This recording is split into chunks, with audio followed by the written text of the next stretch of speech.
আরাফার দিনের আমল যারা আরাফায় অবস্থান করছেন তাদের জন্য একরকম, আর আরাফার দিনে যারা আরাফায় অবস্থান করছেন না, বিশ্বব্যাপী বিভিন্ন জায়গায় আছেন, তাদের জন্য ভিন্ন রকম। যারা আরাফা অবস্থান করছেন, নবী আলাইহিস সালাম বলেছেন খায়রুদ দুআ দুআউ ইয়াউমি আরাফা।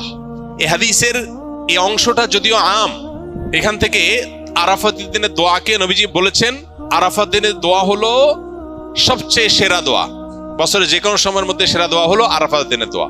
যদিও আরাফাতের ময়দানে হাজিদের দোয়া কবুল হয়, ফেরত দেওয়া হয় না, বহু হাদিস আছে। যেহেতু হাদিসে আরাফাতের দিনের দোয়াকে সেরা দোয়া বলা হয়েছে, আমরা যদি দূর থেকে আল্লাহর কাছে দোয়া করি, আশা করতে পারি আল্লাহর কাছে, আশা করতে অসুবিধা না যে আল্লাহ তাআলা দোয়া হয়তো কবুল করবেন।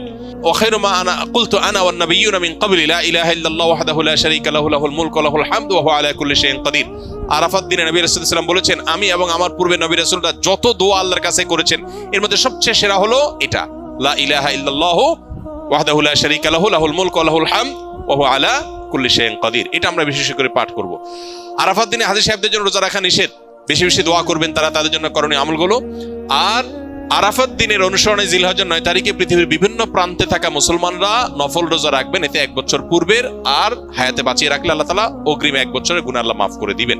এজন্য আরাফাত দিনে নফল রোজা রাখবো ইনশাআল্লাহ। এই রোজাটাকে জিলহজের 9 তারিখেই রাখবো নাকি যে আপনার আরাফাত দিন হাজিদের অবস্থানকে হিসাব করে রাখবো, এটা নিয়ে দুই রকমের মত আজকাল শোনা যায়। তবে আরাফাত দিনে হাজিরা অবস্থান করছেন হুবহু ওইটার সাথে মিল রেখে গোটা বিশ্বে আসলে ওই দিনে একই সময় রোজা রাখা এটা সব ক্ষেত্রে সম্ভব না, ভৌগোলিকভাবে এটা সম্ভব না। এই জন্য জিলহজের 9 তারিখটা যদি কেউ রোজা রাখেন ইনশাআল্লাহ বিদিল্লাহ তিনি এই ফজিলত এবং এই তাৎপর্যে মাহাত্ম্য পেয়ে যাবেন, এবং এই মতটা অধিকতর সব দিক থেকে সমৃদ্ধ এবং যুক্তি সমৃদ্ধ। এই জন্য আমরা আরাফাত দিনে যারা আরাফাতের ময়দানে অবস্থান করছি না তারা রোজা রাখবো ইনশাআল্লাহ বেশি বেশি করে। আর জিলহজের 1 থেকে 9 তারিখ পর্যন্ত সবগুলো দিনই রোজা রাখতে পারলে আরো ভালো, তাহলে সেক্ষেত্রে ইখতিলাফ এবং মত পার্থক্যের আপনি এমনি উঠে গেলেন। সবগুলো দিনই আসলে রোজা রাখার চেষ্টা করা দরকার যদি তৌফিকে হয়। আমি নিজের কিছু বদঅভ্যাস ছাড়তে চাই যা অনেক লম্বা সময় গড়ে উঠেছে, যেমন অতিরিক্ত ফিকশনাল বই পড়া, মুভি দেখা ইত্যাদি। মাঝে মাঝে মনে হয় আমার মানসিকতা বিকৃত হয়ে গেছে, আগে যে স্মরণ শক্তি ছিল তা নেই, মনোযোগ থাকে না, বিনা কারণে রাগ ওঠে, প্রোক্রাস্টিনেশন, সময়ের কাজ সময়ে না করা ও ডিপ্রেশনে ভুগছি। কিভাবে এসব থেকে পরিত্রাণ পেতে পারি? আধুনিক পৃথিবীর বেশিরভাগ মানুষ এই রোগে আক্রান্ত। যে ভাই প্রশ্ন করেছেন তিনি হয়তো নিজের কথা বলেছেন, বাকি হাকিকত হলো, বাস্তবতা হলো আধুনিক পৃথিবীর উল্লেখযোগ্য সংখ্যক, বরং বলা যায় নির্দ্বিধায় বেশিরভাগ মানুষ এই বিপদে আজ আক্রান্ত। অর্থাৎ কোনো কাজে মনোযোগ বসে না, এবং কারোর হয়তো মোবাইল টেপার নেশা, কারোর হয়তো ফিকশনের বই পড়ার নেশা, কারোর হয়তো খেলাধুলার নেশা, কারোর হয়তো গেমসের নেশা। ডোপামিন এবং নেশা এগুলো আমাদেরকে আষ্টে পিষ্টে বেঁধে ফেলেছে এবং আমাদেরকে জঘন্য রকম ভাবে অসুস্থ করে ফেলেছে। এগুলো থেকে উত্তরণের জন্য আমাদের নানাবিধ উদ্যোগ থাকা উচিত। এর মধ্যে সবচেয়ে বড় করণীয় হলো যেই কোনো কাজ অতিরিক্ত নেশা হয়ে গেলে সেটা ছেড়ে দেওয়া বা সেটা থেকে সরে আসার চেষ্টা এবং সংগ্রাম চালানো দরকার। সবচেয়ে বড় কথা হলো একজন ইমানদার একটা সুনির্দিষ্ট রুটিন, যেটা খুবই প্রোডাক্টিভ হবে, তার জীবনের বারাকা আসবে, এরকম একটা রুটিন সুন্নাহর সাথে, কোরআন এবং হাদিসের সাথে মিল রেখে তিনি নিজের জন্য যে করবেন এবং সেটার উপর আমল করবেন। এবং সুন্নাহ সম্মত যে রুটিন হবে সেই রুটিনের উপর তিনি যদি আমল করেন তাহলে ডোপামিন থেকে বেঁচে থাকা তার জন্য ইজি হবে, সহজ হবে ইনশাআল্লাহ। এর বাইরে বিশেষ করে যে বিষয়গুলো তাকে অনেক বেশি আসক্তির দিকে নিয়ে যাচ্ছে, নিজে থেকে সেটা ট্রিটমেন্টের উদ্যোগ নিতে হবে। প্রয়োজনে কোনো মেন্টর, কোনো উপদেষ্টা, শরঈ উপদেষ্টা নিয়োগ দিতে হবে। নিয়োগ দেয়া মানে বেতন ভিত্তিক নিয়োগের কথা না, মানে কাউকে ফিক্স করা উচিত যে আপনি আমাকে গাইড করেন, যিনি কোরআন এবং হাদিসের আলোকে বিচক্ষণতার সাথে আমাকে গাইড করতে পারবেন। তাহলে সেক্ষেত্রে এই গাইডলাইনগুলো মানুষকে অনেক সময় হেল্প করে, নিজেরটা নিজে অনেক সময় করে উঠতে পারে না। সবচেয়ে বড় কথা হলো এবং সর্বশেষ কথা হলো আল্লাহ রাব্বুল আলামিনের কাছে আমাদের কায়মন বাক্যে দোয়া করা দরকার, আল্লাহ যেন আমাদেরকে নেশাগুলো থেকে বেঁচে থাকার তৌফিক দান করেন।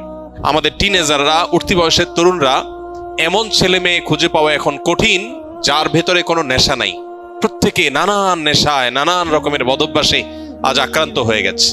আধুনিক পৃথিবীর যে সমস্ত মায়া জাল আছে এগুলো থেকে কে কতটা দূরে থাকতে পারছেন, স্মার্টফোন থেকে, সোশ্যাল মিডিয়া থেকে কে কতটা দূরে থাকতে পারছেন, এটার উপরে অনেকখানি নির্ভর করে আজকালকার যে সমস্ত ডোপামিন, যে সমস্ত আসক্তির বিষয়গুলো ছড়িয়ে ছিটিয়ে আছে এগুলো থেকে বেঁচে থাকাটা।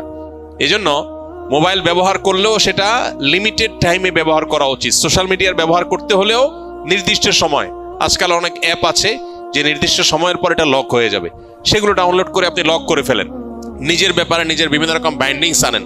এটা ছাড়া আমরা কেউ আসলে রক্ষা পাবো না। আখেরাত তো শেষই, দুনিয়াও বরবাদ হয়ে যাচ্ছে। ঘরে ঘরে ডিপ্রেশন। বিশ্ব স্বাস্থ্য সংস্থার জরিপ বলছে 2030-এর পর গোটা পৃথিবীতে সবচেয়ে বেশি পরিমাণে যে রোগ ছড়িয়ে পড়বে, বেশি পরিমাণে যে রোগের রোগী গোটা পৃথিবীতে পাওয়া যাবে, সে রোগটার নাম হলো ডিপ্রেশন। আমরা একদিকে দেখতে পাচ্ছি সুখের উপকরণ, নানাবিধ উপকরণ সুখের, এগুলো দিন দিন বাড়ছে। আবার অপর দিকে দেখতে পাচ্ছি পৃথিবীতে দুঃখী মানুষের সংখ্যা, ডিপ্রেসড মানুষের সংখ্যা, পেরেশান মানুষের সংখ্যা পরিমাণ দিন দিন বাড়ছে। একদিকে আমরা দেখতে পাচ্ছি একটা চিত্র সিনারিও যে সুখের বিভিন্ন আইটেমগুলো বাড়ছে, কতভাবে মানুষকে সুখ দেওয়া যায়, দুনিয়াটাকে জান্নাত বানানোর বা একটা দামি জান্নাত বানানোর একটা চেষ্টা কসরত আমরা একদিকে দেখতে পাই, যে কোনো ত্রুটি কোনো কষ্ট যেন না হয় মানুষের, সব স্মুথ।